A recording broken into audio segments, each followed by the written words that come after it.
Com a mão, handball, basquetebol, voleibol, futebol, com os pés, com as pernas, com a cabeça. Vamos, Deco vai fazer o golo, atira, golo! Isto é o Sport Lisboa Benfica, não é o PAOK de Salónica. Riquelme, solo por él en este gol. Señoras y señores, Riquelme a los 20. Só na PlayStation. A PlayStation não conseguia resolver isto.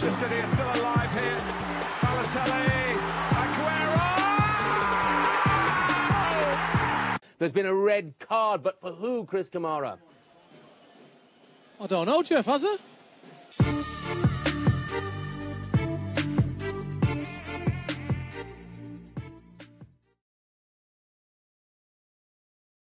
Bem-vindos ao episódio 27 do segundo poste, hoje com menos gente, portanto estou eu, Samit, na moderação, comigo está a Rita e o Azevedo, o Maia e o Guarda não estão presentes, mas vão de estar na próxima semana, aparentemente. Rita e Azevedo, como é que vocês estão? Estamos bem, quer dizer, eu estou bem, o Pedro não Pois, exato. Não, eu também estou prontíssimo para gravar este episódio 27. Olha, depois de uma semana europeia que foi frutífera para a maioria das equipas portuguesas. Exatamente, tivemos uma semana repleta de futebol, tivemos essa semana europeia que correu bem para quase todas as equipas em Portugal. Portanto, o Benfica e o Sporting garantiram a passagem aos playoffs da Champions. O Porto garantiu a passagem ao playoff da Liga Europa. E o Sporting Braga foi a equipa que deixou a Europa. Portanto, das 5, ficamos com 4. Depois do Braga ter ganho à Lazio, mas não ter sido suficiente. Ganhou por 1-0, mas não foi suficiente. E, portanto, um bocado na linha daquilo da época irregular, instável do Braga. Acho que até posso dizer que tem sido uma má época para já. Eu concordo.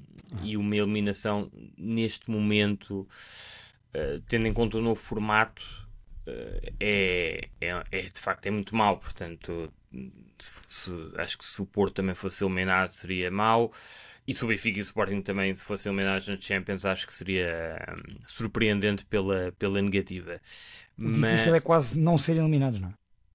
Sim, exatamente. Principalmente na Liga Europa. Desculpa, é difícil ser eliminado, neste caso. É, exato. Eu percebi. Mas acho que, sobretudo na Liga Europa, tendo em conta, por um lado, a qualidade destes clubes portugueses, falo aqui neste caso do Braga e do Porto, e depois se compararmos com essas últimas equipas da Liga Europa, da fase de Liga, acho que a diferença é muito, muito, muito grande. Mas começamos por aí, pela Champions, ou pelas competições europeias, mas mais pela Champions, porque agora que terminou a fase de Liga, gostava de saber qual é que é a vossa opinião, o que é que vocês acharam sobre este novo formato, se acham que correu bem ou não, se há alguma coisa que tenham gostado mais. Rita, posso começar por ti. Olha, eu achei interessante o novo formato, até porque tivemos, acho que quarta e quinta-feira, para quem gosta de futebol, foram noites muito animadas e muito ricas em termos de emoção, não é? Isto garante que pelo menos há um acompanhamento de praticamente todos os jogos até ao final de toda esta fase, que era uma coisa que não acontecia com a fase de grupos, porque se havia clubes que se qualificavam rapidamente, depois os jogos deixavam de ter interesse. E aqui não, porque tudo faz diferença, um golo faz diferença, um golo marcado, um golo sofrido, um ponto, portanto, tornou tudo mais interessante e acho que acaba por possibilitar a equipas, se calhar de outro tipo ou do nível que não estão habituados a estar em Champions, falo por exemplo do Brest, de conseguirem ir avançando para outras fases da Liga dos Campeões, de acordo com alguma sorte ou não no calendário. Aconteceu isso com o Brest, é um caso claro disso mesmo. E, portanto, eu acho que vai fazer com que se repita aqui alguns encontros e falámos disto no início do podcast, poderá normalizar algum tipo de embates. O próprio Guardiola disse que agora encontrar o Real Madrid já parece um derby, a quantidade de vezes que o Real e o City se estão a encontrar. Isso é verdade, mas também acaba por tornar sempre os jogos mais ricos, porque há maior imprevisibilidade e os jogos têm outro tipo de significado. E as equipas pequenas acabam por estar sempre na esperança até ao fim de conseguirem deixar alguma marca. Portanto, tanto na Liga Europa, como vimos no caso do Braga, quem esteve a acompanhar o jogo do Braga e depois a classificação, aquilo era quase ao minuto, entrada e saída do Braga, porque era uma questão de golo ou uma questão de se marcar num jogo completamente alheio.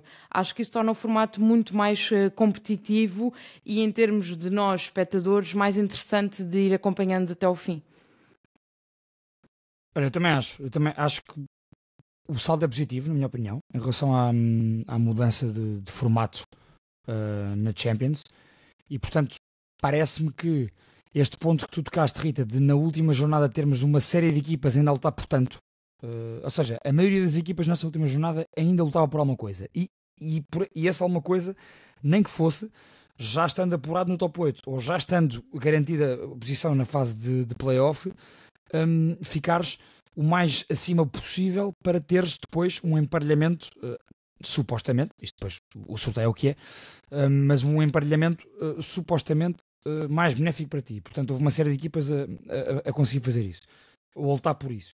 E, portanto, se nos lembrarmos bem, nas últimas jornadas das últimas largas épocas da Liga dos Campeões, à penúltima e também na última jornada, tinhas uma série de equipas que já rodavam por completas equipas, os seus plantéis, que não estavam a lutar por objetivos e que até facilitava, e as equipas que ainda estavam a lutar pela passagem até jogavam com isso.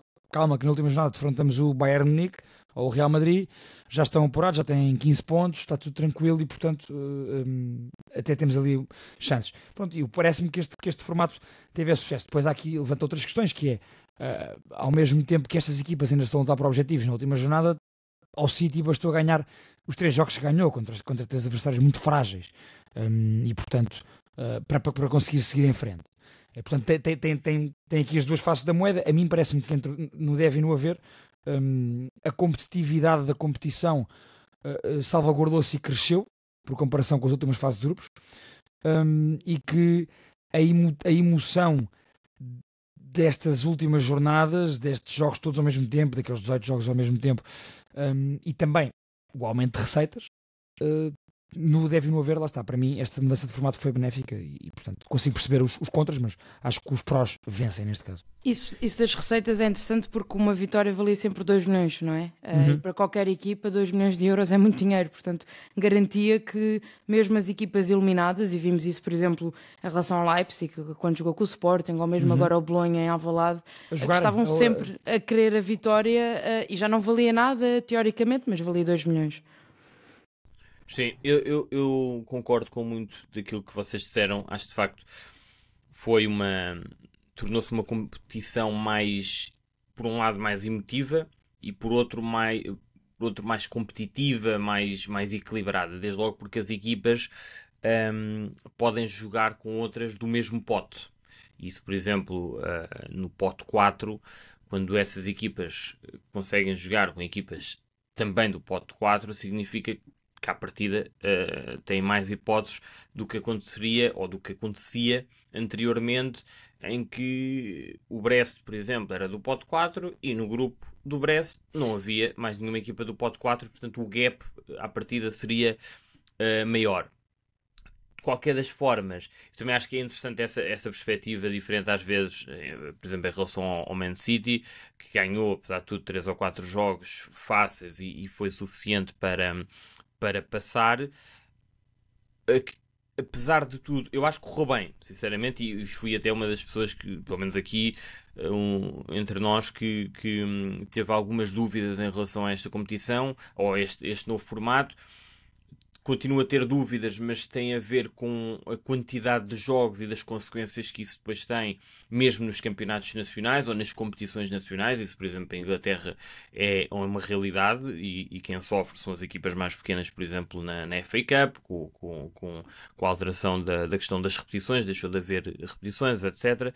Mas de qualquer das formas, também tinha aqui alguns dados que vi no site da Liga dos Campeões, que eles...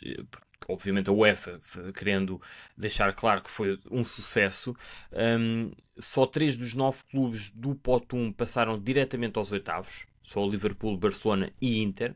Eu acho que isso, apesar de tudo, vale o que vale, porque hoje em dia o pote 1 e o pote 2... É ela por ela, sim. É, exato. Porque o Atlético, o Leverkusen e o Arsenal estão no pote 2. Essas equipas também passaram e podiam perfeitamente estar no pote 1. Eu acho que... E se virmos das 24 equipas que ainda estão em competição na Champions, só 3 são do pote 4. Portanto, podemos ver isto ao contrário. Só o Villa, e o Villa não é uma equipa de pote 4, é porque é o que é, não é? O Mónaco e o Brest é a grande surpresa. Portanto, na verdade, só houve uma grande surpresa. Isto, obviamente, alargando para 36 equipas, é normal que as equipas grandes, por muito que nós tenhamos aquela coisa de dizer que é mais difícil para essas equipas grandes, mas também é mais difícil essas equipas grandes serem eliminadas, não é? Exato. Porque neste momento temos mais uma fase, temos os play-offs, e portanto, obviamente que há espaço para mais equipas. Sim, e a partir daqui, sendo a 2 mãos, mesmo que haja, por exemplo, o PSG-Brest, mesmo que o PSG tenha um mau jogo, não é? Tem sempre a segunda mão, portanto, claro. Voltamos à forma que o grande vai sempre estar em vantagem. Mas pronto, lá está. Por isso é que esta mudança de formato foi muito benéfica, principalmente nesta primeira fase. Porque no resto parece-me que... Até parece-me que há coisas a limar. No sorteio. Este sorteio condicionado, parece-me que há coisas a limar nisto. Por exemplo, pega no caso do Benfica. Se o Benfica tem empatado o jogo com os Juventus, teria um caminho depois supostamente mais fácil do que o que tem agora, tendo ganho. Ou seja, é questão do sorteio, não é? Isso não... Sim, mas és condicionantes do sorteio, não é? Ou seja, já saberes que o 16º jogará contra o 20º, como é que era? Contra o 21º. Terceiro, era uma coisa assim, sim. Sim, ou seja, está tudo emparelhado, portanto, o 9º ou o 10º jogarem contra o 23º ou o 24º e assim sucessivamente. Pronto, é o que é, de facto. Mas à partida pareceu-me benéfico, acho que nisso até estamos de acordo. E depois houve aqui um detalhe que me pareceu muito positivo, ainda por cima, sendo a UEFA quem é, salvo seja, ou seja, mercado de inverno. Esta competição agora prolongou-se para janeiro, portanto a primeira fase da Champions agora acaba no final de janeiro e antes era a meio de dezembro ali, na semana de 12 de dezembro, normalmente era sempre por aí. E portanto não apanhava o mercado de janeiro.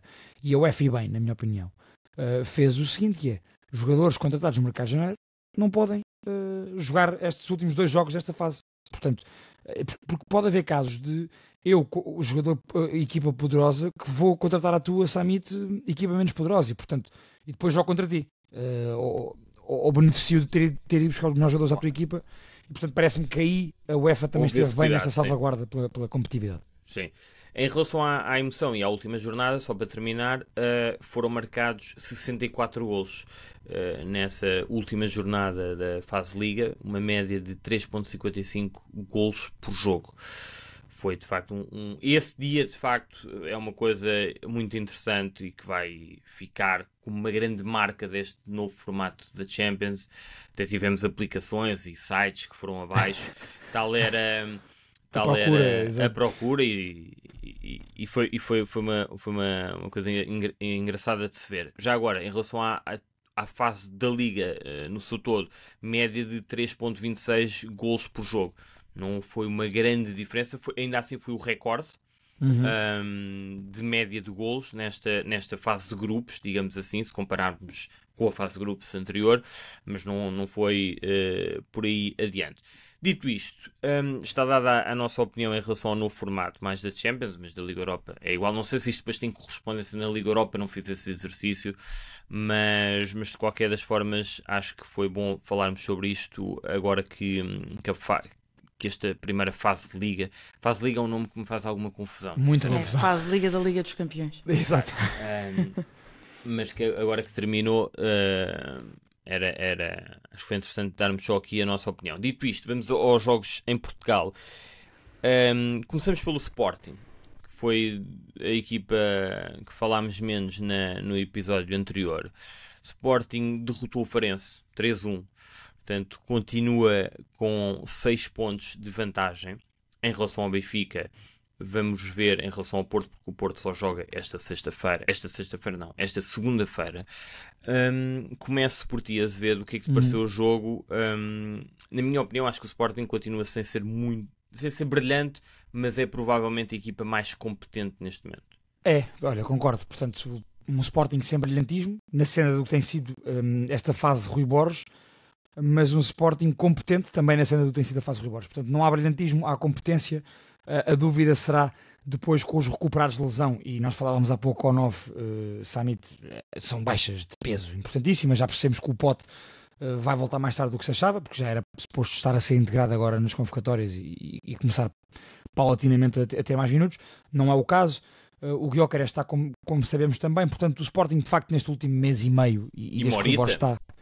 Diz. E Morita também. E Morita, claro, exatamente. Portanto, o Sporting neste último mês e meio e neste último mês, portanto, era Rui Borges, tem estado de facto a contas com bastantes lesões, e com lesões acima de tudo muito importantes na sua equipa. Portanto, a minha grande dúvida, acho que a grande dúvida de todos, é perceber depois desses regressos e depois de uma estabilização do modelo de Rui Borges, com os principais jogadores todos a jogar ao mesmo tempo, se será um Sporting nesta senda competente mas não brilhante, ou se será um Sporting que a partir daí cresce exponencialmente e cavalga para uma segunda metade de época fantástica. A grande dúvida é esta, porque parece-me que, e isso é um bom sinal para o Sporting e para os Sportingistas, é que este Sporting, mal ou bem, aliás, melhor ou pior, consegue controlar os jogos e, portanto, sabe o que está a fazer. A equipa, de facto, tem bem não desliga, a equipa não desliga competitivamente, que é uma coisa que outras equipas fazem, já lá vamos mais à frente. E portanto parece-me que é uma semana positiva para o Sporting. Vou pegar no jogo anterior sem grande detalhe, mas para fazer aqui esta ligação, porque houve uma alteração hoje, não é? Ou seja, no jogo da meia da semana, o Sporting Bolonha, foi Zeno de Basta fazer a dupla com o Yulman. Hoje já a questão do Daniel Bragança, portanto, para mim neste tipo de jogos faz sentido. O Bragança, como sabemos, jogador com muito cuidado com bola, e portanto parece-me que também aí o Rui Borges esteve bem. Não creio que tenha sido só pelo toque que o Debassa teve, até porque eu acho que esta questão do Debassa vai ser muito mais circunstancial do que hábito, e portanto gostei de ver acima de tudo. Eu acho que tu querias falar do João Simões, porque o Bragança também jogou na...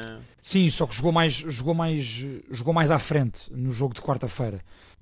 Sim, mas aqui quem entra pelo Debassa é o Simões, não é? Não, o Simões entra quando o Geni se lesiona. Sim, depois o Gênero lesiona. Sim, eu estava a dizer na dupla do meio campo. Portanto, sim, na o dupla Bragança com o Yulman. sobe. Exatamente. Mas portanto, como é muito cedo, exato. Exato. E portanto parece-me que para além dessa questão, nessa questão o Sporting ganha com bola. E agora aqui um ponto que é, quando eu falo da questão do brilhantismo, e agora lanço para vocês, é que houve aqui um Farense a jogar algumas situações do jogo destemido. Ou seja, para aquilo que tem sido o Farense, nós temos visto jogos do Farense muito penosos, e parece-me que o Sporting ainda revela, eu falava da competência, mas agora lanço outra palavra, intranquilidade, quando não tem bola. Eu noto uma equipa intranquila. Notei na quarta-feira, notei hoje. Na quarta-feira é mais expectável porque é contra um adversário, o Bolonha é muito melhor que o Farense, não há comparação, mas noto o Sporting em vários jogos intranquilo defensivamente. É uma equipa que está sujeita a sofrer golos de qualquer adversário. Rita. Eu concordo com esta do está a convencer, mas, ou seja, está a fazer aquilo que é preciso, mas ainda não está a dominar e ainda não está no ponto. De qualquer forma, o Rui Borges falou no final do jogo dessa questão de que pelo menos naqueles últimos 10, 15 minutos há ali um ascendente maior do Farense, porque o Sporting deixou o Farense ir crescendo de alguma forma. Não acho que tenha sido um descontrole, como, por exemplo, acho que o jogo do Nacional foi um jogo muito mais aberto do que foi este, também pelas características, obviamente, do adversário. Mas acho que há aqui, por exemplo, essa troca do Dani, quando sai o Geni lesionado e depois o Dani passa para a direita, mas é uma direita muito mais interior, não é? Porque depois o Fresneda é que faz toda aquela ala direita e o próprio Trincão está sempre muito mais aberto do que está o Dani. Eu acho que o Sporting ganha muito com o Daniel Bragança nessa posição e não sei se não é algo para explorar mais vezes por parte do Rui Borges, jogar mesmo com o João Simões, com o Yulman e depois com o Dani mais solto. Numa altura em que não tem pode do outro lado para fazê-lo, não é? Portanto, se calhar inverter aqui um bocado o esquema. Mas é um Sporting que está a vir em crescendo, apesar de tudo. Nós já conseguimos ver muita mão do Rui Borges nesta equipa, cada vez mais. Ele continua a dizer que não tem tempo, obviamente que não tem. Vai agora finalmente ter outra vez outra semana mais descansada para treinar a equipa. Mas há aqui uma curiosidade que é, nós temos vindo a falar muito da extensão do plantel do Sporting, que não parece muito longo e parece que não há muitas opções, mas a verdade é que o Sporting está praticamente a jogar com segundas linhas em muitas posições e continua a corresponder muito bem. E jogadores que estão a afirmar muito bem. O Fresneda, por exemplo, está a ganhar, obviamente já toda a gente sabia que ele funcionava melhor neste esquema do que propriamente no esquema do Amorim, mas está a ganhar outro tipo de vida, outro tipo de confiança, e portanto as segundas linhas do Sporting, que neste momento estão a ter que ser usadas como primeiras linhas, estão a mostrar-se muito eficazes e muito competentes. E isso diz muito sobre este plantel, que à primeira vista não parece muito extenso, ou que se possa desdobrar em muitas coisas. Realmente, quando olhamos para o banco, depois já temos que ir ao Rafael Nel, temos o Ricardo Gaia, tínhamos o Quaresma que estava a regressar de lesão, tirando obviamente depois quem entrou, mas é um plantel em si, na sua extensão, muito competente, e isso também permite ao Sporting estar mais descansado naquilo que tem sido este tipo de jogos. Há alguma intranquilidade, concordo com o Pedro, também por alguma imaturidade. Isto é uma equipa super jovem a jogar. Se nós formos ver a média de idades do Sporting, neste tipo de... Aliás, nem preciso ir muito longe, tenho aqui o SofaScore aberto. A média de idades do Sporting é de 23 anos, do 11 inicial. É um 11 inicial muito jovem mesmo. E, portanto, é normal que haja aqui alguns acertos a fazer. Acho que está muito competente naquilo que faz. Há depois pormenores. O Arder continua a ser muito precipitado, continua a ser... Eu olho para ele, vejo tipo um bulldog, só vê baliza e às vezes esquece. Mas a verdade é que está a marcar. E o Rui Borges dizia isso na Flash, que é, o Arder parece um miúdo de 15 anos, realmente ele dizia, ele tem um bocadinho de futebol de rua, que é esta coisa de só ver a bola, só ver a baliza, né? Mas a verdade é que ele vai marcando, vai ganhando confiança, vai percebendo o seu posicionamento e, portanto, estes miúdos, que não deixam de ser miúdos, estão a aprender no campo. E, portanto, acho que o Sporting tem esse mérito e o Rui Borges está a fazer esse trabalho muito bem. O Arder tem 9 golos na época, no conjunto da época, no Sporting, porque ele já tinha marcado na Liga Dinamarquesa 2. E, portanto, parece-me que isso é um sinal positivo. Eu vejo 3 sinais positivos já agora, porque quando falava da competência desse Sporting, mas não o brilhantismo, 3 sinais que gosto de ver nesta equipa do Sporting, e começo pelo Arder para dizer isso. Parece-me sim, às vezes, muito atabalhoado, mas é um ponto de lança desgastante para a defesa contrária. Ele contra o Bolonha e hoje, ele não para um minuto de correr e de pressionar e de morder os calcanhares aos defesas. É uma coisa impressionante, cansativa de ver até. Depois, claro, revela outras facilidades, mas é um jovem, tem 19 anos ainda e, portanto, vai bem a tempo de limar essas arestas. O Gonçalo Inácio, para mim, faz toda a diferença no Sporting com bola. É uma coisa surreal. E ele está a provar que quando é bom e, portanto, também sabe jogar e vai saber cada vez melhor jogar numa linha de 4, portanto, com 2 defesas centrais. O Inácio é muito bom no momento do passe. No momento do passe esse que, quando entra ali por dentro, o Sporting volta a recuperar agora Samit e Rita nos últimos 2-3 jogos. Aquela nuance muito interessante quer com o Trincão. Antes era muito com o Trincão e com o Pote, agora tem sido mais com o Trincão e com o Bragança.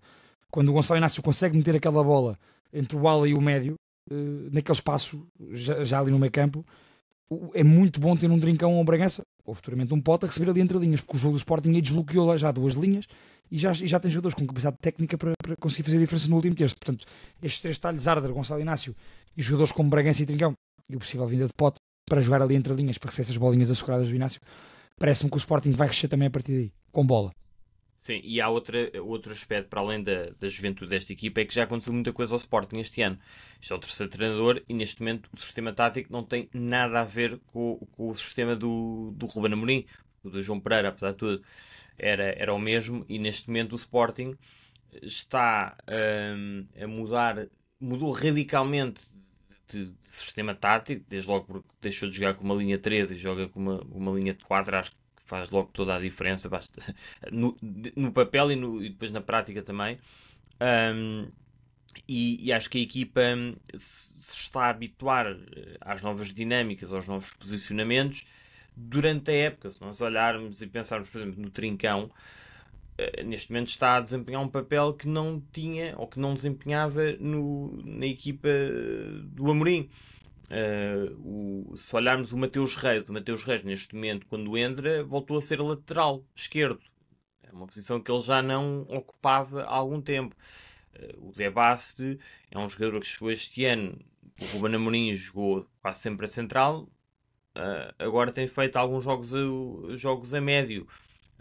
Já o terá feito na carreira, mas portanto são coisas novas que os jogadores estão a aprender, e as próprias dinâmicas entre eles. O Maxi Araújo chegou este ano também, começou numa posição e hoje em dia é lateral, e portanto acho que o Sporting de facto está mais, é das três equipas a mais competente, porque apesar de todos estes aspectos, da juventude, das mudanças, das lesões, estamos aqui a falar dos melhores jogadores da equipa. Exatamente. Que não estão a jogar. O Sporting, apesar de tudo, é uma equipa competente. O próprio Rui Borges já disse, mesmo em relação a este jogo, no final do jogo, diz que a equipa ainda está longe daquilo que ele quer que seja. Acho que neste jogo frente ao Farense foi uma exibição à imagem do que têm sido as últimas. Portanto, uma equipa que domina, que controla relativamente bem o jogo, que ganha bem, mas mais uma vez não é brilhante. Mas eu acho que neste momento o importante é de facto ganhar jogos. É um momento importante da época. Terminou agora a primeira fase da Champions. O Sporting ganhou uma vantagem importante na Liga. Vem aí um clássico importantíssimo, porque com uma vitória do Sporting, um dos candidatos fica praticamente arrumado, diria eu. E mesmo que perca, tem essa garantia de ter 6 pontos à frente, ou seja, claro, vai para este jogo com muito menos pressão. E acho que individualmente, já agora queria destacar o João Simões, que é um jogador que impressiona pela forma como ele joga simples. Como tudo nele parece simples e eficaz. E eu acho que para um jogador desta idade, muitas vezes nós não, mas eu percebo essas críticas, que hoje em dia os jovens são muito treinados para o jogo a 2 toques. Mas para um médio como o João Simões, se calhar isso é muito importante, e ele de facto dá para ver que aprendeu aquilo tudo, porque para entrar numa equipa destas, num meio campo que para mim é o melhor meio campo de Sporting, fazer esquecer o Morita, que é um dos melhores médios do campeonato, e cumprir desta forma, meter sempre a bola jogável, e o que mais me impressiona no João Simões é a maturidade que ele tem. Portanto, não me parece que seja um miúdo que esteja ali. Eu, quando estou a ver o jogo, não reparo logo que ele é um jovem que se quer mostrar. E isso é um sinal de maturidade, e é um sinal de confiança, e é um sinal de inteligência. Portanto, está ali mais um para acrescentar, não é? Ele não está ali a entrar para se mostrar. E, por exemplo, o João Simões é outro jogador que no início do ano não existia. Portanto, mais uma novidade. Exato. Mais uma novidade. Portanto, este Sporting não tem nada a ver com o Sporting do início da época, e isso dá mais mérito à excelente época que o Sporting tem feito, pelo menos até agora. Fora aquele momento com o João Pereira, as coisas estão a correr bem. Em relação ao Sporting, só dizer isto para acrescentar do João Simões, o gol do Arder contra o Bolonha. Tu falavas da simplicidade, e é um perfeito exemplo. A jogada desse gol é um perfeito exemplo de demonstrar a qualidade nas ações mais simples do mundo. O que o João Simões faz antes da assistência para o Arder, ele faz 2 tabelinhas, uma com o Araújo e depois uma com o Kenda, pede a bola na frente, vai buscar as costas e faz um passe. Pronto, é isto. Sim. E atenção, não é que seja mais fácil, não é? Não, ou simples. Seja, e de facto, mais simples, exato. É, claro, e o simples às vezes é o mais difícil, e essa jogada é um bom exemplo disso, porque ele faz ele basicamente começa a jogada e termina, né? Faz a assistência, sempre em progressão. Ele pega na bola antes do meio campo, ainda no meio campo do Sporting, chega lá à frente e faz o passe, e não há um jogador que pegue na bola e que seja ele que tenha a necessidade de ir para cima. De inventar ali qualquer coisa. E isso é um sinal de maturidade para um jogador desta idade, é uma coisa que me chama a atenção. Dito isto, não tiverem mais nada para acrescentar em relação ao Sporting nem ao Farense, podemos já avançar para o Estrela da Amadora Benfica, um jogo sui generis, mas se calhar muito próprio do que têm sido os jogos do Benfica nos últimos tempos, principalmente nos jogos fora. Não sei se concordam comigo. Mas, portanto, o jogo ficou 2-3, vitória do Benfica na Reboleira. Um jogo complicado, não muito bem jogado, aliás. Foi um jogo fraco, é preciso. No geral foi. Sim, com muitos erros, lá está. E por isso é que vai também muito na linha dos jogos que o Benfica tem feito nos últimos tempos, na Liga. Mas eu começo por ti, Azevedo. Aliás, começo pela Rita. Por quem é que eu comecei? Comecei pelo Não faz mal. Então começo pela Rita. Queria perceber... Não, queria lançar isto. Queria tentar perceber como é que se explica estes jogos do Benfica na Liga, principalmente estes jogos fora, em que o Benfica parece que entra relativamente bem, chega à vantagem e depois, do nada, entre aspas, é isso que eu queria tentar perceber. Como é que...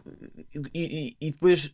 de um momento para o outro, parece que o Benfica dá vida aos adversários. Isto sem tirar mérito à qualidade dos adversários, mas tem aqui 3 ou 4 jogos bem presentes em que eu não acho que tenha sido, que tenham sido os adversários a criar esse clique. Depois tem mérito em ir buscar o empate ou a vitória, ou o que for. Mas acho que é o Benfica que dá ali o trigger. É o culpado, digamos assim, do trigger. Estou a pensar no jogo frente ao AVS, em que o Benfica empata um jogo que estava ganho, empate no último minuto. Outros jogos que ganham, lembro-me no jogo fora com o Aroca, em que o Benfica também desliga do jogo. O Casa Pia, há muito mérito do Casa Pia, mas o jogo estava praticamente controlado quando o Casa Pia chega ao gol do empate. E depois temos este jogo, frente ao Estrela da Amadora. Portanto, Rita, como é que se explica isto? A culpa, obviamente, é de Bruno Lage, não é? Não. Estou a brincar, estou aqui a remeter ao episódio da semana passada. Aqui, o Pedro há bocado levantou um bocadinho o véu desta questão quando falava das equipas que perdem a competitividade durante o jogo. E é um bocado isso que está a acontecer com o Benfica. Portanto, a equipa entra muito bem, entra muito concentrada, faz o seu trabalho, quer chegar ao golo. O jogo de hoje até parecia que se iria encaminhar para um jogo muito fácil para o Benfica, porque aos 10 minutos está a vencer por 2-0 com 2 erros do Estrela e, portanto, mais ou menos um Estrela que estaria fragilizado até por essa questão. Vai para o intervalo a ganhar 3-1 e depois volta do intervalo uma equipa que parece que só queria jogar 45 minutos. Portanto, os segundos 45 minutos já foram uma amassada para os jogadores do Benfica. Aquilo já foram horas extra. E portanto, aqui, se vamos na divisão de culpas, eu não consigo fazê-las aqui, porque quem está em campo são os jogadores e são os mesmos que estavam nos primeiros 45 minutos. Há aqui um chip competitivo que não existe nestes jogos. Eu não sei se o Benfica tem algum sentimento de superioridade em relação a estes adversários, que acha que as coisas vão ser naturalmente ganhas, porque eu não vejo estes desligarem jogos contra grandes equipas, não é? Falávamos isto a semana passada. O Benfica que jogou contra a Juventus foi um Benfica em alta intensidade 90 minutos. O Benfica que jogou contra o Barcelona, o Benfica que joga contra o Sporting ou contra o Porto, portanto, depois chega a este tipo de jogos e parece que há aqui um síndrome qualquer de superioridade em que acha que pode baixar ritmo, pode fazer até erros, pode estar mais displicente na forma como aborda o jogo, que depois o adversário não vai reagir. A verdade é que tem reagido e, portanto, o Benfica complicou um jogo que estava naturalmente ganho pela forma como foi iniciado. Isto aqui, lá está, voltamos à guerra da semana passada, mas eu não consigo pôr peso nos ombros de Bruno Lage aqui. porque quem está em campo são os mesmos jogadores que estiveram nos primeiros 45 minutos, portanto não faz sentido esta diferença de intensidade para o segundo tempo, a não ser, e eu não acredito que isto aconteça, pelo aquilo que ouvimos Bruno Lage a fazer, a não ser que Bruno Lage dissesse, meus amigos, a partir dos 70 é para baixar ritmo. Hoje as substituições nem impactaram assim tanto, porque o Benfica sofre antes das substituições, não teve sequer não esteve ligado, e os 2 erros que o Benfica tem são 2 erros. Um é uma bola mal metida do Trubin, à semelhança daquilo que ele tinha feito contra o Barcelona, em que a bola bate na cabeça do Rafinha e depois é golo. É mais um passe, e o Pedro se calhar pode explicar isto melhor, que eu de guarda-redes percebo pouco, mas é mais um passe para uma zona central do terreno que não me parece que faça muito sentido naquela altura, pois o Pavlidis recebe, mas aquela bola é mal metida, e o outro golo, quer dizer, desvia no Otamendi e ele também não pode defender. Mas são situações que o Benfica cria, e portanto acho que tem a ver com o espírito competitivo. Eu não consigo ver outra explicação para aquilo que está a acontecer. Eu para puxar, desculpa Samit, para puxar no seguimento do que a Rita dizia, e portanto pergunta-te, Rita, puxando os comentários dos nossos espectadores do segundo post, dei ali uma volta no YouTube, principalmente neste caso do Bruno Lage, aos comentários que alguns espectadores nossos benfiquistas de forma mais apaixonada fizeram. Temos um Nuno Violante a dizer que culpa tem o homem dos jogadores meterem a bola nos pés dos adversários e que culpa tem o homem dos jogadores não correrem. Isto parece-me que toca naquela questão de que falavas dessa intensidade competitiva, tendo em conta os diferentes jogos.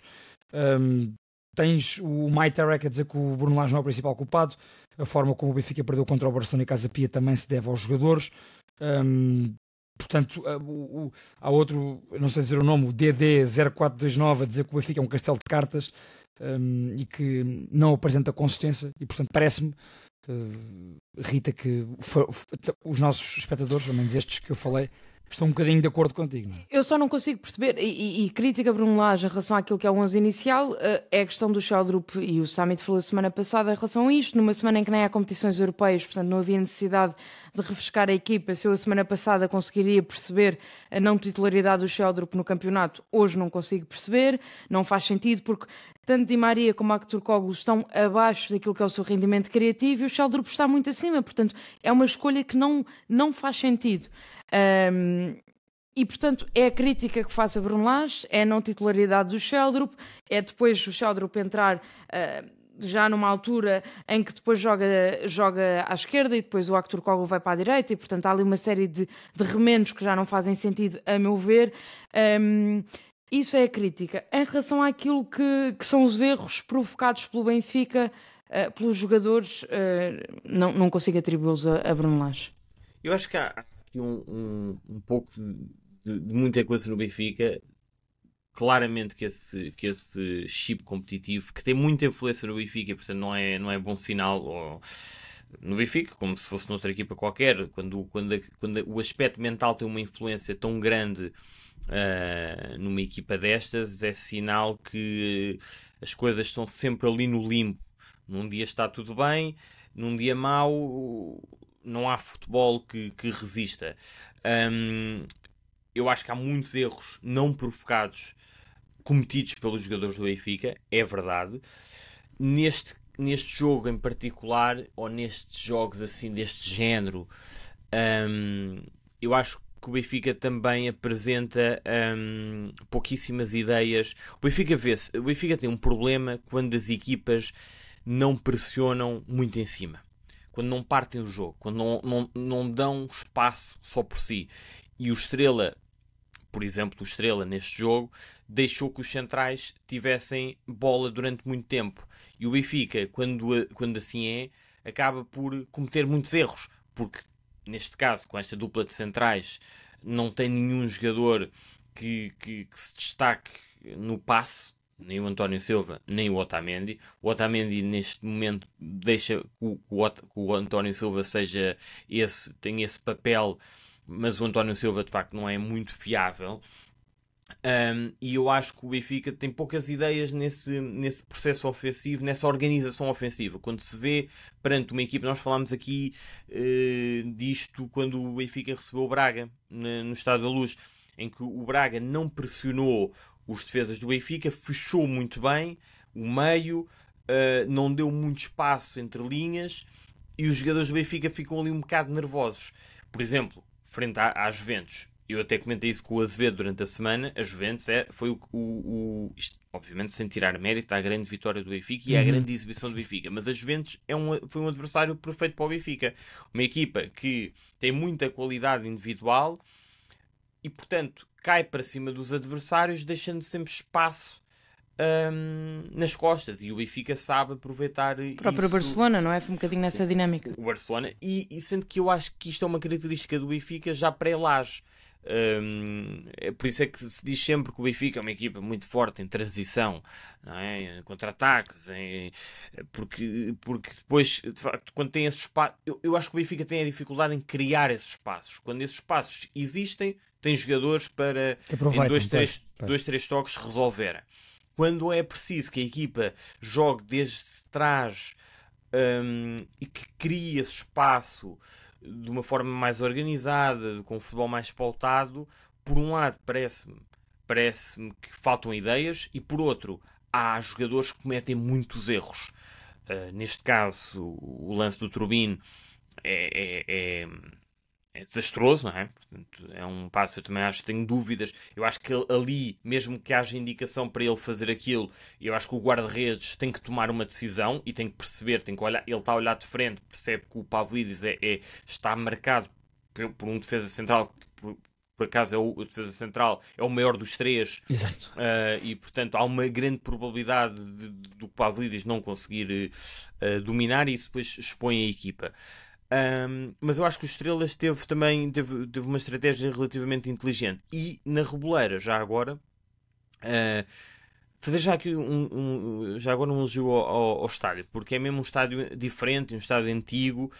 Claro que não há, a Rita já falou aqui, já falaste aqui, Rita, sobre as condições de trabalho que não são as melhores. O Azevedo também já foi este ano à Reboleira, também disse que para os adeptos não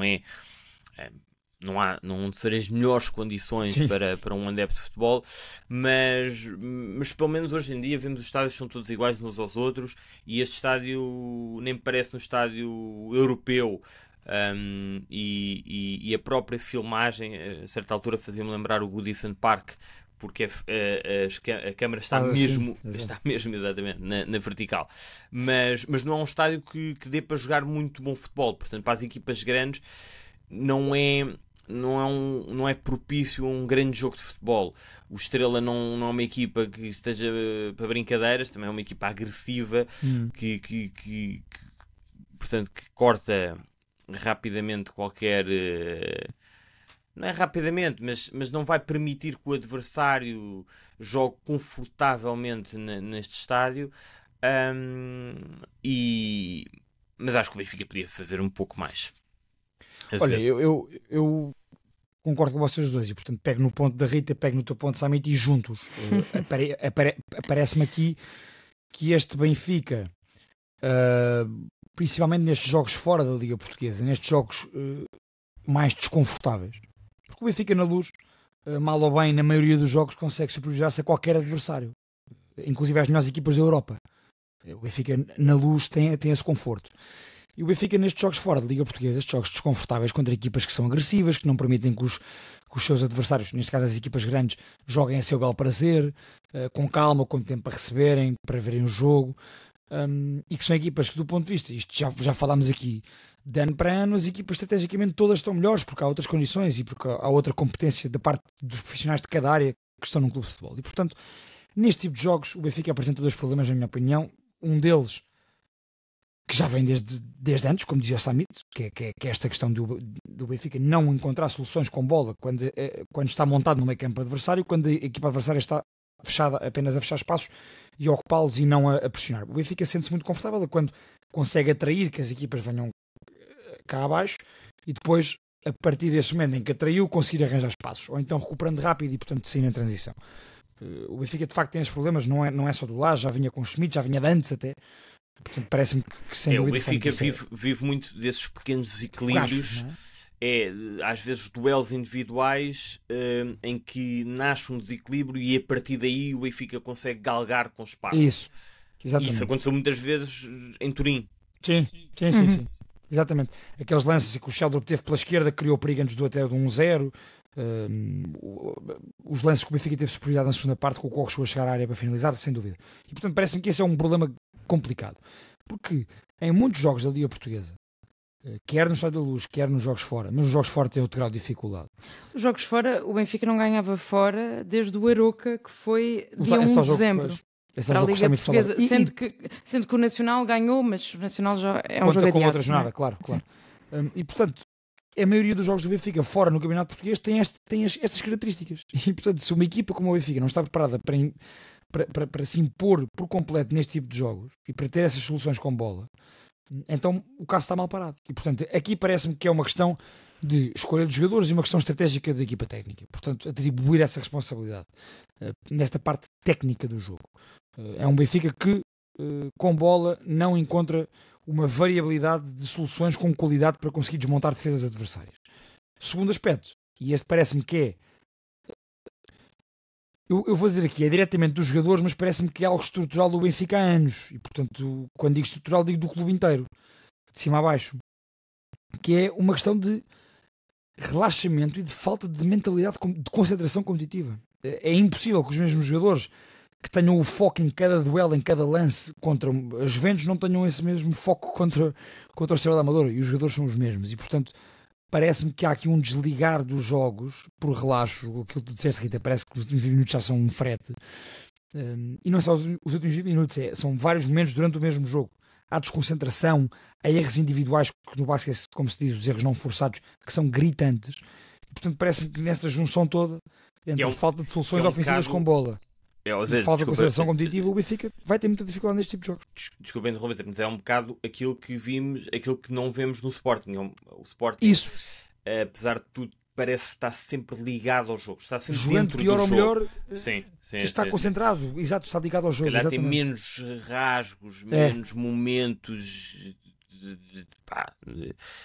menos brilhantes. De facto, sou levado a dizer que isto também demonstra alguma arrogância da parte dos jogadores do Benfica e da parte do Benfica. Eu não sei se. Sim, isto é assim. Eu não sei se os jogadores vão ou não com essa postura para estes jogos. Eu não tinha noção deste dado que a Rita acabou de partilhar, das vitórias nos jogos fora, mas vai ao encontro. Portanto, faz sentido. Exato. Não me surpreende. Eu não sei se os jogadores têm essa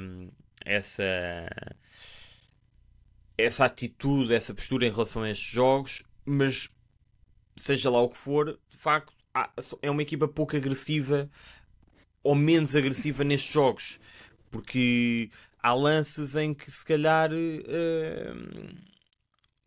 num cenário de Champions o jogador vai lá e mete o pé, e há outros. Eu acho que há muitos jogadores a jogar para a montra. Parece-me isso, e isto vai ao encontro do que vocês estão a dizer. Portanto, qualquer jogo e não estou a dizer porque olham para o Benfica como um salto para ir para outro clube, tem a ver com ambição. Um Otamendi ou um Di Maria tem muito mais garra para jogar num jogo de Champions do que num jogo em casa. E se calhar o Otamendi até é um mau exemplo, porque o Otamendi é aqueles jogadores que vai a todas. Jogando mal ou bem. Quando eu peguei no Otamendi foi no sentido de já tem a carreira feita. E portanto não precisa dos jogos europeus propriamente para saltar para lado nenhum, mas são jogos que se percebe que lhes dá outro tipo de motivação, e isso sente-se muito em campo, por isto que o Pedro estava a dizer, da intensidade que colocam em cada lance e, portanto, do foco no jogo, ou seja, de estar do jogo estar a decorrer e não. O Benfica tem lances contra o Casa Pia, contra o Estrela da Amadora, em que vou pegar neste exemplo e não é embirração. Vou pegar no exemplo do Coxo, que é o médio que tem que fazer a ligação, que tem que receber a bola e tem que assumir. Em que o Benfica está a sair a jogar pelos seus centrais e o Coxo está parado. E um jogador de uma equipa, volto a dizer, pego no Coxo, podia pegar em momentos individuais todos os jogadores do Benfica nos últimos 2 jogos para o campeonato. Portanto, é impossível estes jogadores estarem 100% concentrados competitivamente falando, porque os seus colegas estão a jogar, o jogo está a decorrer e eles não estão reativos, não estão prontos a ligarem-se ao jogo. E até é um bocado estranho, porque se nós depois olharmos para uns do Benfica e pensarmos individualmente, que exibições é que ficam aqui muito aquém. O Aktürkoğlu tem estado na linha daquilo que tem sido a sua linha recente. Di Maria também não faz um jogo, apesar de tudo, por aí além. mas em termos de defesa, quer dizer, acho que a linha defensiva esteve competente naquilo que foi necessário. O Manu faz um jogo, ainda não fomos lá, mas faz um jogo de estreia de grande, parece-me, qualidade naquilo que é um primeiro jogo como titular do Benfica e com as exigências que isso tem e com o tipo de trabalho que tinha, que é fazer o trabalho de Florentino. Ele acrescenta, por aquilo que vocês também já tinham dito, que tem mais capacidade com bola do que propriamente o Florentino tem, e isso pode servir para outro tipo de jogos, mas individualmente eu não consigo olhar aqui para um jogador e pensar, foi desastroso. Coletivamente não funciona. Em termos de dinâmicas de jogo, e portanto não há aqui, tirando o erro do Turbine, não há aqui uma coisa que se possa dizer isto está a falhar. Esta questão que o Samit falou logo no início da intervenção sobre o Benfica é muito interessante e vai um bocadinho ao encontro da conversa que tínhamos tido a semana passada sobre a preparação que é feita para os jogos grandes e a preparação que é feita para este tipo de jogos, não é? E claramente o Laje, e não é um problema do Laje, como vocês já apontaram, é um problema que vem de trás, mas ainda não foi desenhada a forma para passar por este tipo de adversários com algum tipo de mais tranquilidade, especialmente fora. Porque os jogos na Luz são sempre diferentes. Porque até... Quer queiramos, quer não, até as outras equipas têm outro tipo de atitude na Luz. Claro. Sim, o Benfica neste momento tem uma média de 60 mil pessoas, portanto, no Estádio da Luz. Obviamente que para as equipas mais pequenas isso faz diferença. E basta fazer diferença em 2 ou 3 lances e o jogo está resolvido. Isso mesmo. E vamos fazer contas de campeonato. Se calhar um Estrela pensa, ok, eu com Benfica, Sporting e Porto sei que vou perder fora. Onde eu quero ir buscar os meus pontos é em casa. E portanto as mentalidades são todas diferentes. E é também do Benfica, pronto. Falta entrar neste tipo de jogos com um domínio completo. E não achar que os jogos se resolvem aos 20 minutos porque se está a ganhar por 2-0, porque não acontece. Desculpa, só para rematar e depois passo a palavra, em relação ao Benfica, e se compararmos, fizemos este exercício e compararmos a prestação do Benfica na Champions e no campeonato, estava agora aqui a pensar, o Benfica na Champions faz 13 pontos e podia perfeitamente ter feito mais. O Benfica podia ter terminado esta fase até com um apuramento direto, porque se fizermos as contas, empatava, não digo ganhava, ao Barcelona, fazia 14 pontos, e se tivesse ganho ao Bolonha, que era um jogo que o Benfica devia ter ganho, eram mais 2, 16 pontos. 16 pontos dava para o Benfica passar. E isto mostra, eu acho que o único jogo em que o Benfica não esteve nem sequer perto de pontuar foi frente ao Feyenoord. Sim. Todos os outros competiu, ganhou alguns, esteve muito perto de empatar ou de ganhar frente ao Barcelona, e o jogo com o Bolonha é o jogo que e teve aquele treino sem bola contra o Bayern também. Sim, peço desculpa, exato. Foi muito bom nas dinâmicas defensivas. Sem bola, mas dando de borla o jogo do Bayern, o Benfica podia, com mais 2 pontos frente ao Bolonha e 1 ponto frente ao Barcelona, o Benfica podia ter feito 6 pontos. E eu estou a dizer isto só para fazermos, pelo seguinte: se eu olhar agora para a prestação do Benfica na Liga, eu não acho que o Benfica esteja esteja melhor do que a classificação indica. Já está a 6 pontos do Sporting, é uma equipa que joga menos do que o Sporting, mesmo menos fiável, menos regular, não tem ali momentos, tem assim de facto bons jogos, mas depois oscila muito entre os bons jogos e os jogos em que não acrescenta nada. E portanto há de facto uma diferença na prestação do Benfica na Europa e no campeonato. Eu queria só, sabe, para fechar também sobre isto, que há uma boa e má notícia para o Estrela da Amadora. A boa notícia é que de facto teve aqui um mercado interessante agora no mercado de janeiro, e acho que a equipa está dotada de qualidade para o Estrela conseguir fazer uma segunda volta bem melhor do que a primeira volta que fez. A má notícia é que o Estrela vai no 3º ou 4º jogo, se eu estiver enganado corrijam-me, 3º ou 4º jogo seguido a sofrer gols de bola parada, portanto tem sido gols até bastante, como é que eu digo isto, facilitados. Portanto, em relação ao Estrela era isto, em relação ao Benfica. Sim, Dar aqui... Eu acho que contra o Braga sofre, de facto, já agora. contra o Braga? No último jogo não pode ter sido, O Famalicão ficou não 0-0. Exato. Mas com o Braga eu sei E que no sofre anterior no bola jogo contra o parada. Braga, creio eu. É que o Estoril sofre 4 golos, não me recordo agora assim de todos os golos, mas sei que o Braga sofre. Mas sim, era só para dizer que o último não foi. Não houve golos sequer, claro. Sim, exatamente. E com o Braga foi, que eu lembro. E creio que o Estoril também, portanto, pronto, nestes últimos 3 jogos em que sofreu golos, não contando com esse do Famalicão, claro, sofreu bola parada. E para o Benfica, há aqui 2 boas notícias, na minha opinião, que é o golo que o Pavlidis marca hoje, ele até ao jogo com o Barcelona não marcaria este golo, porque ele tentaria conduzir a bola e tentaria assistir para alguém e atrapalhar-se e perderia, a jogada perdia-se. Portanto, a confiança do Pavlidis está a crescer e isso é importante para ele e é importante para o Benfica, porque está de facto, o Pavlidis poderá estar aqui a encontrar-se com o golo e com a equipa do Benfica. E a questão do Manu Silva que a Rita falava, é muito importante para uma equipa como o Benfica ter 2 médios de características diferentes para a mesma posição, e portanto parece-me que o Benfica terá aqui um equilíbrio fabuloso para uns jogos com o Florentino, para outros jogos com o Manu Silva, dependendo do que o adversário pedir, dependendo da forma que o Benfica se quiser impor no jogo. Portanto, acho que é uma excelente notícia para o Benfica poder ter este binómio com o Florentino e com o Manu Silva, dependendo das dificuldades e dos desafios. E acho que já agora pode-se parar de pôr Artur Cabral a marcar penaltis, porque ele tem 2 penaltis pelo Benfica, falhou os 2. O Sporting deve estar triste de ele não ter sido opção para marcar os penaltis na Taça da Liga, porque provavelmente já sabíamos o que é que ia acontecer. Se calhar saberás melhor que nós, se calhar foi para a despedida, não sei. Pois. Pois.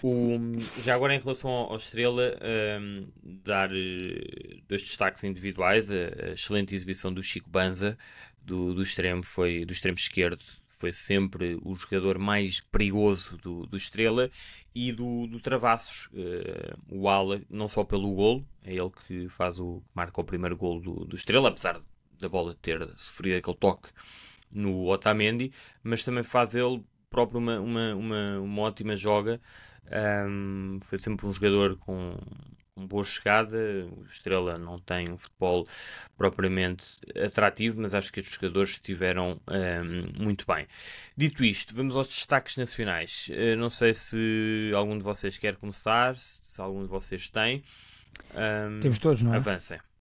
Podes começar, Pedro, se quiseres. Ok, pronto, então eu começo por este jogo, mas para fazer a ponte para o mercado. E, portanto, pego no Vitória 2 à FS 0, com gols de Samu Silva e Telmar Canjo, para dizer que gostei do mercado do Vitória neste janeiro. E tendo em conta as dificuldades financeiras do Vitória, o Vitória precisava sem dúvida de vender. Sabemos disto pelo menos há 1 ano e meio a esta parte, quando foi assumido pelo Vitória, que há 2 anos teve que vender para pagar os ordenados do resto da época.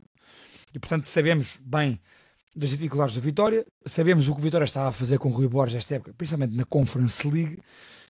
Agora, é uma equipa que o Vitória encaixou neste mercado 46 milhões de euros, com as vendas do Jorge Fernandes para o Alfaté. O Zé Carlos neste caso não conta porque foi emprestado ao Farense, há ter havido uma comissão qualquer, mas não houve uma luta rescisória. O Caio César para o Al Hilal 10 milhões. O Manu Silva por 12 milhões, foi 12 milhões, não foi para o Benfica, o Manu Silva. E portanto, entre o mercado de verão e este mercado de janeiro, o Vitória faz 50 milhões de euros em vendas. Muito importante para aquilo das contas. E porque é que eu peguei neste jogo do Vitória AFS? Quem marcou foi Samu, ex-Vizela, e Telmar Canjo, ex-Tondela. E o Vitória, esta época, vai então buscar. Esta época não, agora. Sim, para esta época, mas agora em janeiro.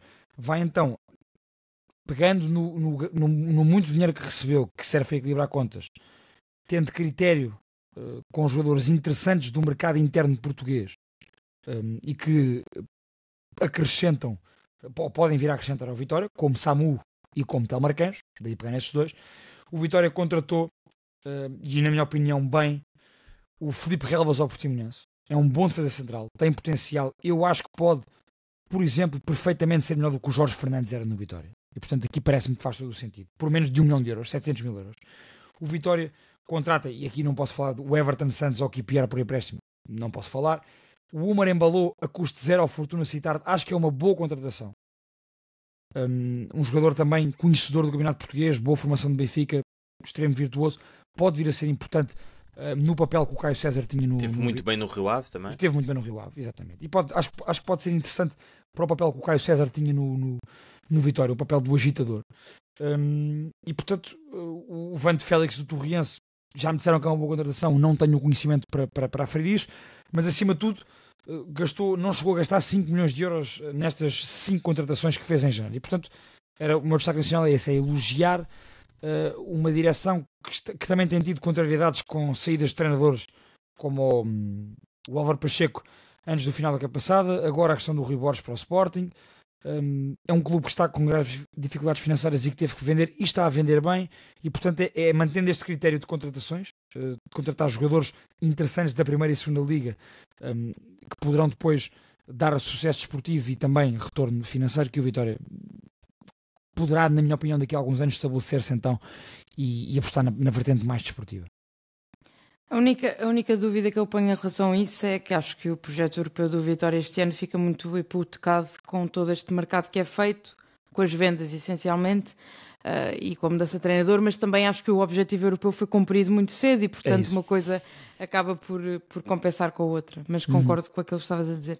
Em relação ao mercado, a destaques nacionais, há aqui várias coisas no campeonato português, não sei se Samit vais falar de alguma coisa, portanto eu vou aqui a uma coisa, uma coisa diferente que tinha aqui, depois se for preciso volto a algum destaque. Mas queria falar sobre a situação do que aconteceu ontem na Liga BPI, no Vilaverdense Racing Power, em que as jogadoras do Vilaverdense estiveram 1 minuto no primeiro minuto inicial, primeiro minuto inicial é bom, mas no minuto inicial da partida, imóveis, portanto não jogaram, num protesto contra o que dizem ser salários em atraso, más condições de trabalho, falta de coisas básicas como roupa quente, e portanto más condições da estrutura do clube e uma série de problemas. Portanto acho que é importante falar-se disso porque aconteceu no mesmo dia em que a Luz abriu portas para receber o derby do Benfica Sporting, em que 20 mil pessoas foram até à Luz para ver o futebol feminino, e que é um bom indicador, mas é uma liga que vive uma dicotomia. Ai, estou gaga. Está certo, dicotomia. Mas porque tem tanto aquilo que é de bom e que nós queremos valorizar, que é o crescimento do futebol feminino, e não é só o crescimento, porque nesta altura acho que até nem faz sentido falar no crescimento, mas na valorização daquilo que é o projeto do futebol feminino. E depois é uma liga que, sendo ainda por cima não profissional, tem esta questão de ter clubes nesta situação que não é única do futebol feminino, mas que deve ser também falada pelo menor destaque que o futebol feminino tem a nível daquilo que é os mídias normais. E portanto o Vilaverdense, para dar os dois lados da história, entretanto fez um comunicado a dizer que não há qualquer tipo de salários em atraso e que a situação foi retificada. Esta parte, obviamente, nós não podemos saber. O que sabemos é que a Liga BPI é uma liga muito pouco profissional, que a maior parte destas jogadoras jogam por gosto e têm que ter outra vida e outro tipo de trabalhos, e portanto aquelas que conseguem fazer de futebol vida são uma exceção, e jogam no Benfica, jogam no Sporting, e jogam no Braga, e jogam no Racing Power, mas tudo o resto não é verdade. E portanto acho que é um alerta que também se deve fazer. Foi uma boa forma das jogadoras chamarem a atenção para esta questão, que também deve ser falada por nós, e é isso que eu trago aqui, porque a Liga BPI está alocada à Federação nesta altura, e portanto não basta só investir na promoção do derby e fazer com que os clubes grandes abram os estádios e deem o melhor de si às suas jogadoras. Acho que isso é perfeito. Estive lá a fazer o relato, eu não o relato, mas estive lá a acompanhar o jogo em reportagem, portanto o trabalho está a ser feito, mas falta depois também fazer o acompanhamento daquelas jogadoras que não são profissionais e que não estão abrangidas por uma estrutura de um clube que as consiga proteger. E portanto trazer isso aqui. Muito bem, eu entretanto não sei se perceberam, mas tive aqui um pequeno corte, não sei o que é que aconteceu, nem sei como é que ficou, mas esse é sem dúvida um bom destaque, Rita. O meu é o Gil Vicente Estoril, mais também para dar aqui um toque em relação ao Estoril, ao surpreendente Estoril. O Gil Vicente perdeu em casa frente ao Estoril, e foi um jogo particularmente engraçado porque tivemos aqui um Estoril à Barcelona de Flick, uma equipa com a linha defensiva super subida, a jogar no risco máximo. O Gil Vicente podia perfeitamente ter ganho o jogo. Teve 3 golos, 3 se não me engano, exatamente, 3 golos anulados por fora de jogo na segunda parte, só na segunda parte. Todos eles fora de jogo, muito curtos por centímetros, e portanto até acho que foi um resultado injusto. O Gil Vicente sempre com a dupla Fujimoto e Félix Correia em grande, e depois o Aguirre também. Dito isto, em relação ao Estoril, no final de outubro, só para vermos que o futebol muda rapidamente, no final de outubro o Estoril tinha uma vitória em 8 jornadas na Liga e tinha acabado de ser eliminado pelo Lusitano de Évora na Taça de Portugal. Nessa jornada, na jornada 9, na 9ª jornada, recebeu o Aroca e estava uma faixa no estádio que dizia treinador ou adeptos, escolham vocês. E nesse jogo o Estoril do Ian Castro derrotou o Aroca por 4-1, e ainda assim o Ian Castro foi bastante criticado, foi assobiado nesse jogo. Os jogadores tiveram até uma reação interessante, porque quando festejavam os golos, ou pelo menos eu lembro-me de 2 golos em que eles festejaram com o treinador, e portanto eles fizeram a escolha deles. E a verdade é que o Ian Castro fez algumas mudanças no sistema, passou a jogar com uma linha 3 e tudo, e em 12 jogos tem 6 vitórias. A partir daí ganhou metade dos jogos, são 6 vitórias, apenas 3 derrotas, e vai numa sequência de 4 jogos a ganhar, 4 vitórias consecutivas. O Ian Castro é um treinador estrangeiro. Eu pelo menos falo por mim, achava que seria um dos primeiros a sair, a ser despedido. Era uma coisa que não iria surpreender ninguém, mas a verdade é que tem feito um bom trajeto. O Estoril neste momento vai garantir a manutenção tranquilamente, tem uma equipa interessante, tem alguns jogadores de quem eu gosto, tem o Wagner Pina e o Pedro Amaral nas alas, são jogadores que eu acho interessantes. O João Carvalho é um jogador que eu achei, quando estava na formação do Benfica, que ia ser um jogador para outros voos, mas é de facto um bom jogador. O Begraoui, que é um marroquino, bom jogador, sem dúvida, bom jogador, está num bom momento. Joga também como o João Carvalho mais por dentro, no apoio ao ponta de lança. O Osgrove é claramente o mestre da equipa, e o Estoril está de facto a fazer uma época interessante. Eu só queria deixar essa nota, sendo que depois, para além disto tudo, tem jogadores, tem o regresso, agora tem o Guitano, outra vez, que já regressou. Tem o Alejandro Marques para a frente, que é um jogador que esteve no banco neste jogo, portanto mostra também que o plantel do Estoril é completo e é profundo. E teve o Zanocelo e o Orellana, que são dois. O Orellana, que foi formado no Barcelona, que são 2 jogadores que tiveram algum destaque no início da época e que agora foram perdendo algum protagonismo, mas isto prova que o futebol muda rapidamente. E o Ian Castro, e eu tenho a certeza, quer dizer, não tenho a certeza, mas se perdesse aquele jogo frente ao Aroca, ia de saco, e neste momento está muito bem. Esse jogo foi um dos jogos de Gil Vicente Estoril. Se olharmos para as equipas, eu vi uma boa parte do jogo. Foi dos jogos com mais talento nesta Liga Portuguesa, com mais talento ao mesmo tempo em campo, e a demonstrado durante o jogo. Sim. Dito isto, antes de irmos aos destaques internacionais, se calhar podes introduzir o teu Cantona desta semana. Sei que tens um preparado. Sim. Olha, o momento cantonado desta semana vem na antecâmara de mais um derby de Merseyside, entre Liverpool e Everton, que vai acontecer, creio que esta quarta-feira, mas confirmo já aqui na app da Premier League, que está aqui já à mão de semear, e portanto, exatamente, será na quarta-feira esse Everton-Liverpool. E na antecâmara desse derby eu andava a passear pelo Twitter e pela página do Football Away Days, que é uma página que eu costumo seguir inglesa, e até mandei para o grupo com vocês, porque algo que me impressionou. E então o momento é este: um adepto do Everton, que é o Steve Kelly, é irmão do Mike Kelly. Mike Kelly, com 34 anos, um dos falecidos da terrível tragédia de Hillsborough, e bem sabemos na altura como a polícia e todos os relatórios foram a encobrir as responsabilidades das autoridades, a tentar culpar os adeptos de Merseyside porque estavam bêbados e porque provocavam desacatos.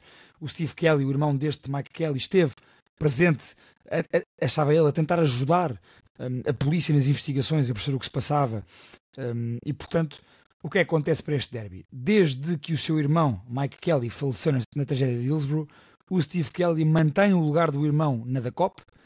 O Mike Kelly, o falecido, era fanático do Liverpool. O Steve Kelly, que ainda está vivo, é fanático do Everton. E ele, todos os derbys em Anfield, vai para o lugar do irmão, do falecido irmão, vestido de azul, com o seu cascol do Everton, para a da COP, que é a bancada mítica de Anfield, onde são os adeptos mais fanáticos e fervorosos do Liverpool. E, portanto, desde a tragédia de Hillsborough, dessa terrível tragédia, infeliz tragédia, que com todo o amor de irmão neste caso, mas também com todo o fair play dos adeptos do Liverpool, perto do lugar onde Mike Kelly via os jogos, que o Steve Kelly, adepto do Everton, irmão do Mike Kelly, vai então todos os derbys em Anfield para o lugar do seu irmão, portanto continua a garantir o lugar anual do irmão e a ir nesses derbys para o lugar do seu irmão em homenagem ao falecido na tragédia de Hillsborough. Estás sem micro, Samit. Peço desculpa, é uma grande história. Por acaso já a conhecia, já tinha lido alguma coisa sobre isso e é uma coisa impressionante. E o facto dos próprios adeptos do Liverpool receberem, entre aspas, esse adepto do Everton em todos os derbys é muito interessante. Este jogo é no Goodison Park. Vai ser em Goodison, e será o último derby em Goodison. Exatamente, é o último. É o jogo que foi adiado. Foi adiado. Por causa do temporal. Exatamente. Eu já agora, e porque estamos na Premier League, queria um destaque internacional, é o Arsenal City, a goleada do Arsenal frente ao City, só para dizer que o City caiu de facto com um estrondo. Eu ainda achei que o City pudesse fazer uma gracinha, pelo menos intrometer-se, não, se calhar, quer dizer, na luta pelo título, não chegando lá, ainda assim intrometer-se e acabar em segundo eventualmente, mas neste momento parece-me que isso está longe de acontecer. O City caiu com estrondo e eu acho que há também muita responsabilidade do Guardiola na forma como estes mercados, e o ano passado, para quem acompanhou o segundo poste na DAZN, nós falámos muito disto, porque eu pessoalmente acho que o mercado foi mal feito. Houve alguma displicência na forma, por exemplo, como não se substituiu o Mahrez, como não se substituiu o Gundogan, o Kovacevic e o Mateus Nunes são jogadores e já eram jogadores completamente diferentes. Portanto, a forma como não foi aproveitado o Cole Palmer, por exemplo, e eu não acho que o Guardiola, por exemplo, em relação ao Cole Palmer, tenha que acertar sempre, e aí até dou de barato, mas por exemplo, em relação ao meio campo, acho que as coisas não foram bem feitas, e este ano foi um bocado nessa onda. O Alvarez saiu, o City não se reforçou, portanto isto vai para além da questão do Rodri. Não é só a questão do Rodri, a lesão do Rodri, e mesmo para o Rodri, a verdade é que estamos em janeiro, o mercado vai terminar hoje à meia-noite e o City ainda não foi buscar nenhum jogador para a posição do Rodri. Não sei se vai ser o Nico Gonzalez, se vai ser outro jogador, mas é um bocado estranho. E depois... Tem até amanhã, não é? Ou não? Ou estou enganado? Fecha o mercado, fecha amanhã. Fecha amanhã. É hoje. Fecha hoje segunda-feira. Sim. Era o que eu queria dizer. À meia-noite de segunda-feira. Às 23h59 de segunda-feira. Pode até haver alguma coisa, mas e se calhar haverá, mas é estranho. Acho que houve incompetência e não há de ser só do Guardiola, obviamente. Mas por muito estranho que isto possa parecer, de facto o Guardiola também teve responsabilidade e acho que fez um mau trabalho nestas últimas duas épocas, pelo menos na construção dos plantéis. E, para terminar, depois há aqui outra questão interessante que o próprio Azevedo falou, tu falaste, Azevedo, em relação ao Anselmi, porque são treinadores, o Guardiola, com as devidas diferenças, não é? Certo. O Guardiola também é um treinador as suas próprias ideias, muito vincadas e por alguma razão é um revolucionário. E ele próprio deu uma conferência de imprensa muito interessante há pouco tempo em que abordou a questão do City não ser uma equipa para correr atrás da bola. O plantel não foi montado dessa forma, os jogadores não são talhados para isso e faltando essa agressividade com bola e estando o City a perder muita bola, depois torna-se muito difícil para uma equipa destas correr atrás da bola. E, portanto, não vai haver aqui uma adaptação. É muito difícil que isso aconteça. Basta ver este jogo frente ao Arsenal. Fiquei mesmo muito surpreendido. Não surpreendido, mas... quer dizer, jogar com o Kovacevic e com o Bernardo Silva, dois jogadores extraordinários, mas no meio campo, ser essa a dupla do meio campo no Emirates, frente ao Arsenal do Rice, do Partey, do Odegaard, é muito estranho. Mas isto é como é, e portanto o Guardiola vai com a sua até ao final, como tu estavas a dizer. Para o mal, exatamente. Mas acho que caiu agora com o estrondo, sendo que o ano passado já tinha acontecido, e acho que o City foi campeão com 2 ou 3 pontos de avanço porque as referências falaram mais alto e apareceram. O Foden fez uma época brutal, o Kevin De Bruyne mesmo depois da lesão ganhou pontos para o City, o Alan fez os gols que fez, mas é isto, era só o meu destaque que eu ia deixar aqui uma nota em relação ao Guardiola. Eu tenho um destaque internacional, Rita, ou vais tu? Podes falar. Ok. Se não for o mesmo que eu vou dizer... Tem uma mistura com o nacional e tem a ver com a contratação do Jota pelo Celtic Glasgow. Fiquei, e vocês sabem os dois isso, porque eu durante a semana passei a semana a partilhar links da ida do Jota e vídeos e fotos do Jota para o Celtic. Eu já tive a felicidade de ter estado em Glasgow e de ter estado inclusive no Celtic Park e adorei e gosto muito do Celtic enquanto clube e respeito imenso a grandeza dessa instituição. E esta contratação do Jota também foi anunciada com pompa e circunstância. O Jota esteve antes disto em 21-22 e 22-23 no Celtic Glasgow, com 40 e 43 jogos respectivamente, 13 golos e 14 assistências, 15 golos e 12 assistências respectivamente. Conquistou 2 campeonatos, 2 taças da Liga, uma supertaça e uma taça enquanto esteve lá, e foi sem dúvida um superstar, um português superstar, como os adeptos do Celtic cantam para ele.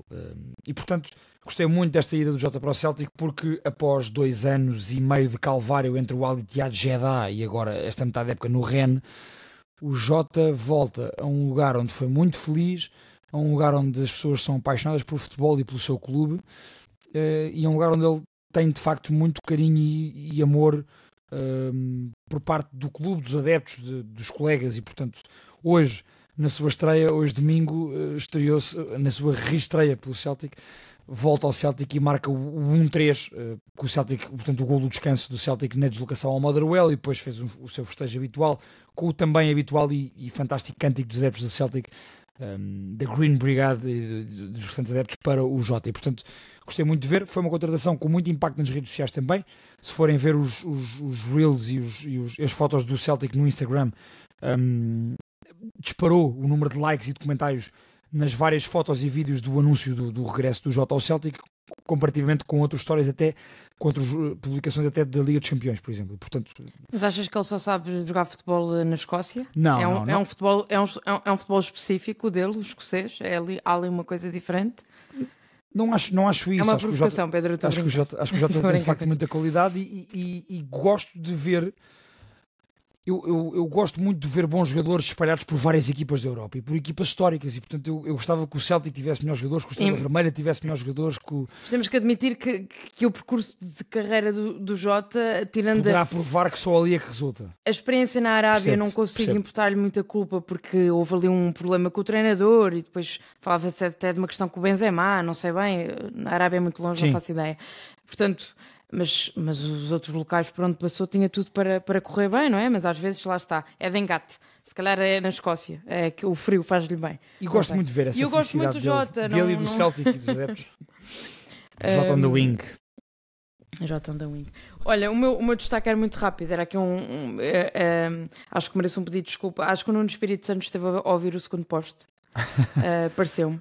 porque eu a semana passada, acho que foi a semana passada, se não foi, não, acho que foi, que disse que o Nottingham era tipo uma má comparação com o Santa Clara, porque eram equipas pouco ofensivas e que seguravam bem um 0-2-1.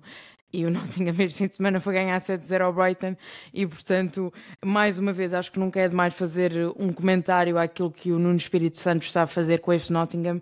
Já vamos numa fase bem adiantada da temporada e mantém-se no terceiro lugar e é fantástico aquilo que estão a conseguir fazer e a consistência que estão a conseguir criar.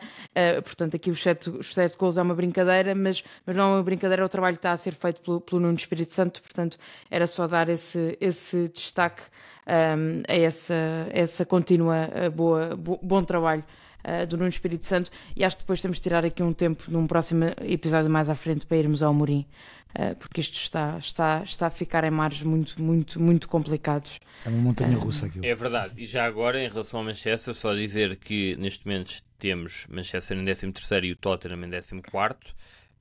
E há um Tottenham-Manchester na próxima jornada e depois há um Everton-Manchester, e o Everton é a equipa que está imediatamente a seguir. Portanto, temos aqui clássicos do futebol inglês e o West Ham aqui ao barulho também, como sempre.